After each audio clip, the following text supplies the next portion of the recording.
Hey, John, it's great to see you. So, last time I talked to you, you were in Moscow. What made you decide to go all the way down there into the middle of a war zone? What are you trying to find, my friend? Look, I'm not specifically searching for anything except for what the truth actually is. And the truth is something that the people are not getting from the mainstream media, especially in the West, which is a shame. I had all these people writing to me, asking me what was happening, and I felt that, it was my obligation, because I'm here, to tell them what the truth is. Well, here's one thing. The media in Russia has been here's a question. The media in Russia has been portraying over the last 8 years that neo-Nazi battalions have been all over the sort of Western occupied part of the Donbass, killing, forcing sexual intercourse, we'll say, torturing, laying landmines, just creating this absolute nightmare, open-air death camp for the locals. Now, have you found any information or seen anything that can confirm this view of history for us here outside of the conflict zone? And in fact, and maybe in a polite way, could you tell us some of the absolute worst things that you've seen, if anything? Maybe the Russians were lying. Yes, it has happened, and it is still happening. These people are brutal, and the American media are supporting these individuals. I think it's very improper for our government, for the American government, to be giving money to individuals like these. And they have a proven track record of Nazism and killing people. They've been killing people in Donbass for the last 8 years. And it's something you just do not hear of in the Western media. Not only that, but they've been using people as shields. So you have these people that were in their homes, right? Russian tanks come rolling into town. The Ukrainians, they don't let the civilians leave their apartments.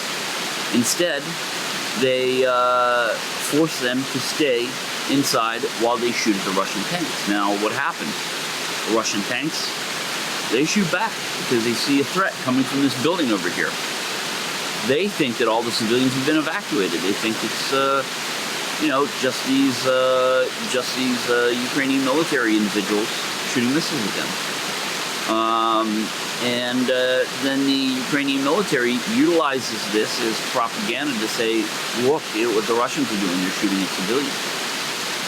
Very, very dishonest information war being waged right now by the West and the Ukrainian military, or the Ukrainian government, by help of the West. Now, have any of the locals off camera, when they feel kind of comfortable to talk to you, have they told you anything that really surprised you or possibly shocked you? Is there any sort of word on the street that you think our audience should know about? And John, remember, I mean off camera, when these locals felt comfortable or they voluntarily wanted to share their experiences with you, because if someone feels like there's a gun to their back forcing them into an interview, they're not going to give good answers. Yeah, sure. So I was told by this lady that her daughter was killed. I think she was 8 or 10 years old.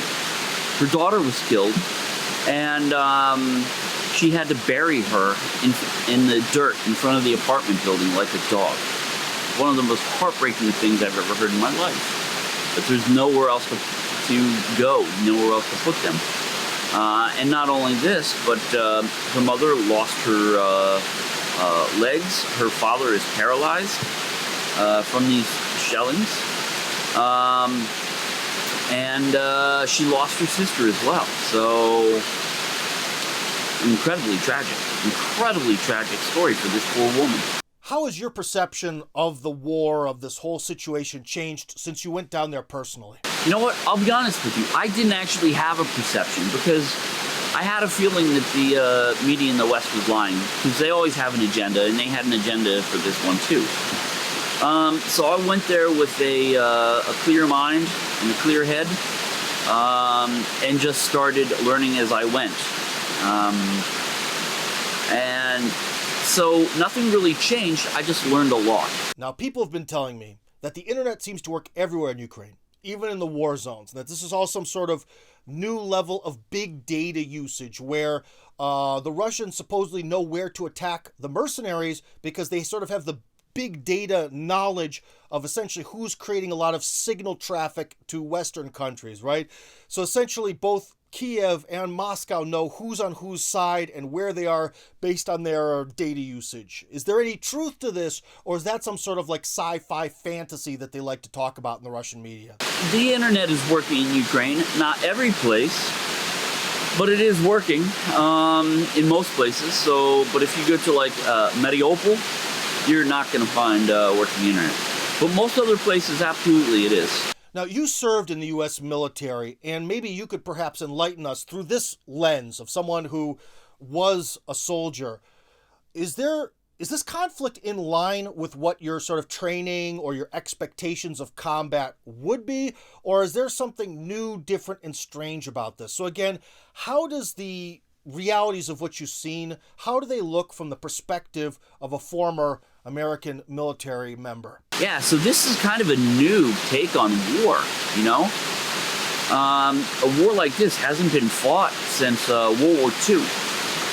Not only that, but, anti-tank weapons haven't really been utilized very often since World War II, you know? Yeah, they were used in Vietnam a bit and some other conflicts, Iraq and Afghanistan, but not to this extent.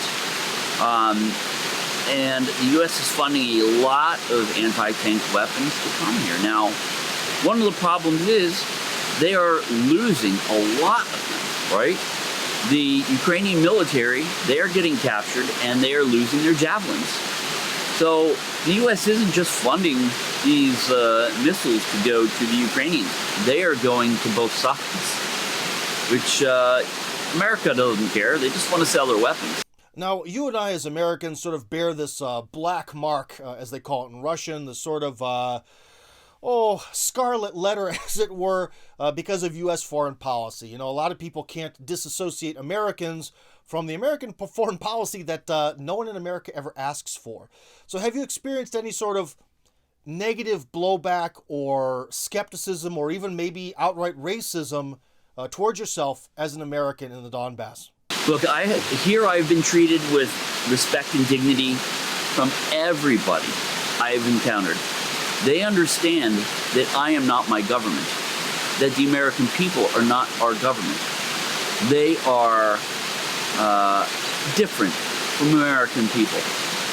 They do not lump governments and people in with each other. And I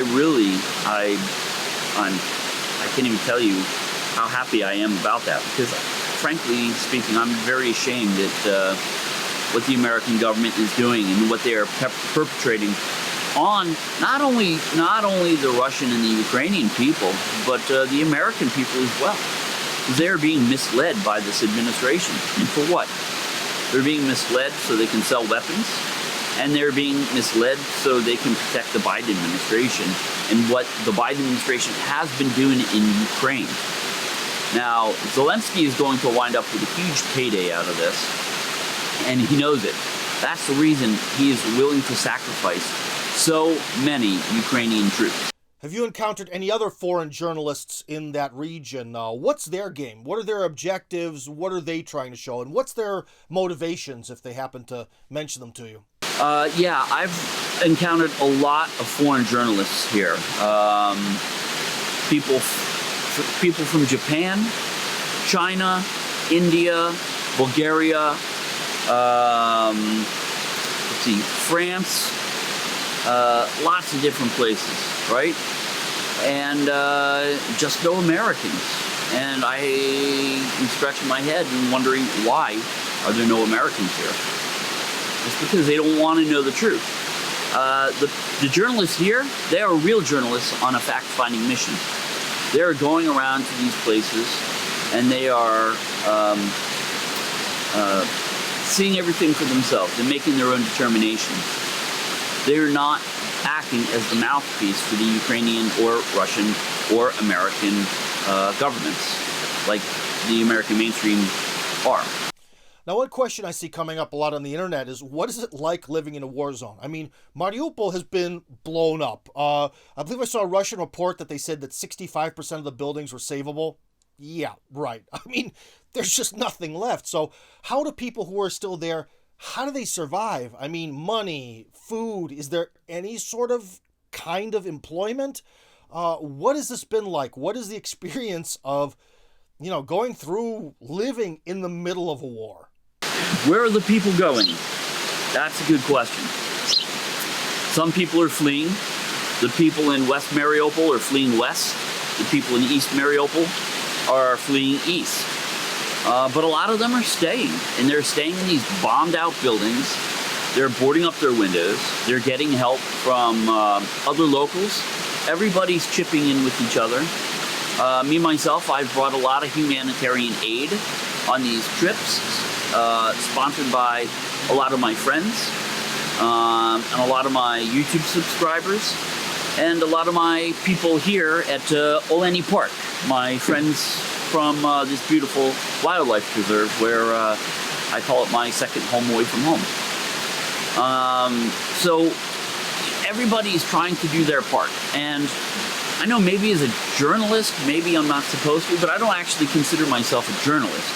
I consider myself a storyteller. I like telling the story, but I also like being a part of the story. So this is my part of the story, is chipping in and helping these people any way I can. Because frankly, I feel guilty if I was a journalist and I go to these places and I'm getting all these stories of horror and pain and hardship, and I don't give anything back in return. I feel like I'm exploiting the people. So, yeah.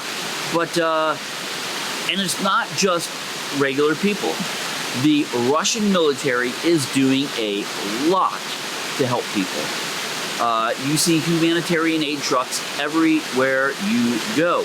In these, and not just Mariupol, but in Melitopol, in all these other places, right? Huge amounts of humanitarian aid. You can't drive 5 kilometers down the M4 highway, which is the highway that runs between Rostov-on-Don and Moscow, without seeing Russian foreign aid trucks, Russian aid trucks. So there's a lot of humanitarian aid taking place here, and Russia is a huge part of what's going on. So I've been going around, I've been seeing the Russian forces giving out bread and food, meat, baby supplies, all this other humanitarian aid, medicine. They have huge refugee camps here in Russia, and unlike the American refugee camps where they stick the children in cages, these are basically, the Russian government is going to all these different communities saying, look, we need your hotels. We'll take whatever you can give us. And these hotels are welcoming these people. They're helping them get their lives on track. They're feeding them. They're doing really incredible stuff for these people. So it's really just an incredible thing to see.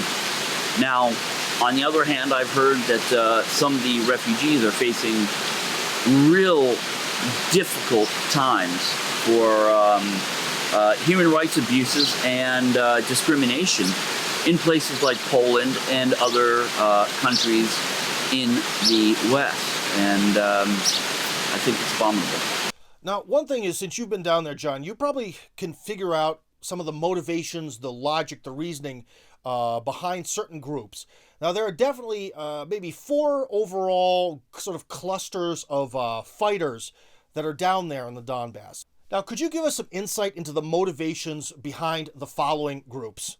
The neo-Nazi private battalions, the Aidar, the Azov, and so on and so forth. The sort of normal standing army of Ukraine and their recently drafted members. The Russian standing army that's participating in the conflict. And the regional armies, like the Chechens, the Ossetians, the people from Tiva, and so on and so forth, that are on the Russian side. Can I give you any insight as to the motivation as to the following fighters? Well, yeah, the neo-Nazis, they just hate everybody. And you go into their headquarters, which we did, and it's clear that they hate everybody. And what the West doesn't understand, they hate them also. You see the liberals, they love the Azov. They think they're doing a noble thing. But the Azov, I mean, they hate the Antifa. They hate gays. They hate transgenders. They hate everybody. Now in Russia, okay, in Russia, all these people are protected. Yeah, if you're a transgender in Russia, you'll probably get made fun of, no doubt. But you'll be treated with dignity, and that's for sure.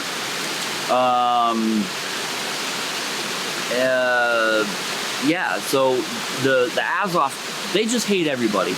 The others, I mean, you know, the problem in the Ukrainian military is the Azov is so deeply embedded in the Ukrainian military that they are kind of running the show, and all the regular Ukrainian military people, or the conscripts, if you will, they are trying to emulate the Azov and trying to be like these people. You know, they want to be them, and it's pretty disgusting. You know, but you know, like I said, I mean, when I was in the Azov headquarters, I saw American weapons, American ammunition, and American military training manuals. And the left, the liberal of America, they don't understand what is actually taking place there. And I think they should know before they start giving other stuff to the Azov. So anyways, guys, if you enjoyed this video and you like the opinions coming out of my big fat mouth, then join up on my Telegram channel. That's Tim Kirby Hardcore on Telegram. Link, of course, in the description.